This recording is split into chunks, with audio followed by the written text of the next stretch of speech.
professeur Chérif Baldé, tête de liste majoritaire du Parti de l'Espoir et du Progrès aux élections départementales de Médina Yoro Foulah. Chers journalistes, la commission départementale de recensement des votes du département de Médina Yoro Foulah vient d'entériner les résultats provisoires des élections locales du 23 janvier 2022. Je voudrais d'emblée dire que ces résultats sont entachés d'irrégularités et feront l'objet de recours. Nous n'accepterons pas des résultats non conformes à la volonté populaire.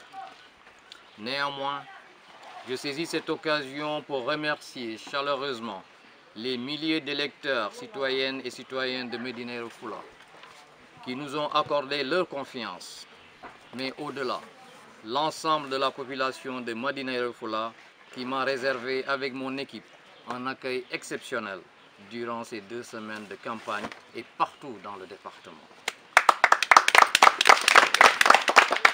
Je voudrais dire à cette population, longtemps oubliée, délaissée, toujours abandonnée à elle-même, que le combat que nous avons commencé ensemble, nous allons le poursuivre ensemble.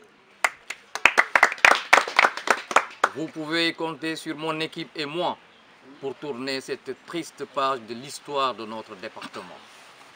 Ensemble, nous allons écrire la nouvelle histoire, celle qui restera dans les annales, celle qui sera témoin du retour du sentiment d'appartenance à ce Sénégal, car nous sommes des Sénégalais à part entière. Nous avons décidé de reprendre le destin de notre département en main et il est hors de question de le laisser dans les mains de gens qui ont montré leurs limites. Aujourd'hui, si l'élection se passait entre notre équipe et le président sortant, il n'aurait même pas 5% des voix. Nous avons fait le tour du département et la phrase qui revient le plus souvent, c'est que nous ne le connaissons pas et il n'a pas de bilan. Donc on ne peut pas laisser ce département-là dans la main de cette équipe-là. Je sais pouvoir compter sur cette magnifique équipe qui m'accompagne ici et je voudrais le remercier. Mon directeur de campagne est à côté de moi, le docteur Thierno Boubacar Bari.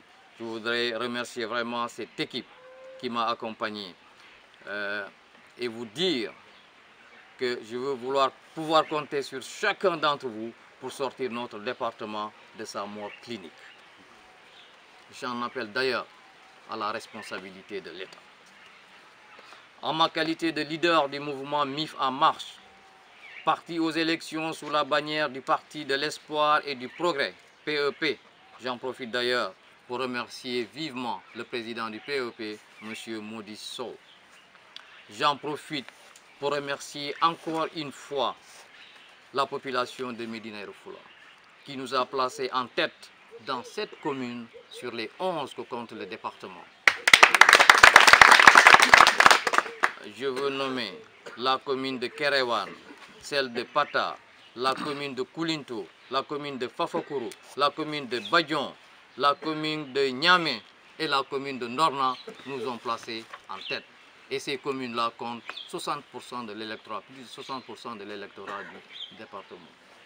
On ne peut pas être en tête dans ces communes-là et nous dire aujourd'hui que nous sommes derrière, n'est-ce pas, le président sortant. C'est la preuve que la population a fini d'adhérer à notre vision et accepter notre projet de société. On ne va pas encore une fois se laisser faire. Malheureusement, l'achat de conscience et les innombrables irrégularités notées ont quelque peu faussé les résultats des élections. Parmi les irrégularités, on peut citer des PV falsifiés, la prolongation arbitraire de l'ordre de vote sans arrêter, notamment à Médina Yoro Foulah et à Koulinto, alors même qu'une prolongation légitime avait été refusée à Djambanouta, à Sopulde, dans plusieurs localités de Badian. Donc c'est pourquoi nous ferons les recours nécessaires pour que ce soit régularisé. À ce sujet, je voudrais rassurer les militants que nous sommes déterminés à exercer toutes les voies de recours afin que le vote des citoyens ne soit pas confisqué. Enfin, je voudrais